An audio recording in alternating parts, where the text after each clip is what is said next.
जब आपके इंतजार की घड़ी समाप्त होती है, जेपीएससी विज्ञापन से संबंधित जितने भी चीजों के बारे में आपने जानकारी प्राप्त की, जितने भी चीजों के बारे में देखा, पढ़ा, सुना, आज हम लोग ये भी देखते हैं कि आज के अखबार में जेपीएससी विज्ञापन से संबंधित हमें कौन कौन ऐसे जानकारी यहाँ से मिलती है और कौन कौन ऐसे जानकारी के बारे में आज अखबार में उल्लेख किया गया है, जो कि आपको ये चीजें ध्यान रखनी बहुत ही जरूरी है।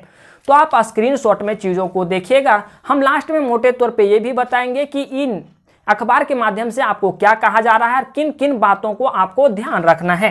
तो अखबार में आप चीज़ों को देखिए, आपको स्क्रीन पे दिख रहे हैं। झारखंड लोक सेवा आयोग जेपीएससी ने 7वीं, 8वीं, 9वीं और 10वीं सिविल सेवा परीक्षा के लिए विज्ञापन जारी कर दिया है। 252 पदों पर होने वाली नियुक्ति के लिए 15 फरवरी से ऑनलाइन आवेदन लिए जाएंगे। फरवरी में ही ऑनलाइन आवेदन लिए जाएंगे। अभ्यर्थी 15 मार्च 11:15 बजे तक ऑनलाइन आवेदन कर सकेंगे।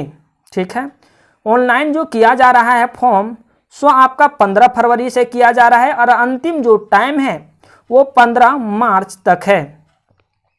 जेपीएससी ने पीटी की संभावित तिथि 2 मई तथा मुख्य परीक्षा के लिए संभावित तिथि सितंबर के चौथे सप्ताह में तय की है। मई ये एक संभावित तिथि है, एक कंफर्म डेट नहीं कहा जा सकता है। एक संभावना ऐसा है कि 2 मई तक प्रारंभिक परीक्षा हो जाएगी और मुख्य परीक्षा सितंबर के लास्ट वीक में होगा। जेपीएससी सचिव गणेंद्र कुमार ने झारखंड संयुक्त सैनिक सेवा प्रारंभिक प्रतियोगिता परीक्षा 2021 की अधिसूचना जारी कर दी है। परीक्षा में अभ्यर्थी की न्यूनतम उम्र सीमा की गणना 1 मार्च 2021 से और अधिकतम उम्र की गणना 1 अगस्त 2016 से की जाएगी। सभी कोटि के अभ्यर्थियों के लिए आयु सीमा में इस कट ऑफ में छूट दी जाएगी। अब यहाँ मोटे तौर पे कुछ ध्यान रख लीजिए कि 7वीं, 8वीं, 9वीं, 10वीं विज्ञापन जारी, ठीक है, हो गया है, जिसमें से 252 पदों पे नियुक्ति है। फॉर्म जो ऑनलाइन किए जाएंगे वो 15 फरवरी से 15 मार्च तक किए जाएंगे। इसका जो पीटी एग्जाम होने की जो संभावना है वो 2 मई तक है और इसका मुख्य परीक्षा होने की जो संभावना है वो सितंबर के चौथे सप्ताह में तय की गई है।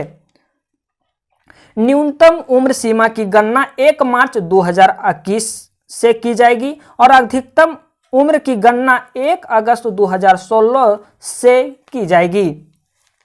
सभी कोटि के अभ्यर्थियों के लिए आयु सीमा में इस कट ऑफ में छूट दी जाएगी। अब आपके मन में ये भी प्रश्न आ रहा होगा कि जनरल लोगों के लिए कितने सीटें हैं, अर्थात कैटेगरी वाइज कितने कितने सीटें डिवाइड किया गया है, कितने कितने सीटें दी गई है।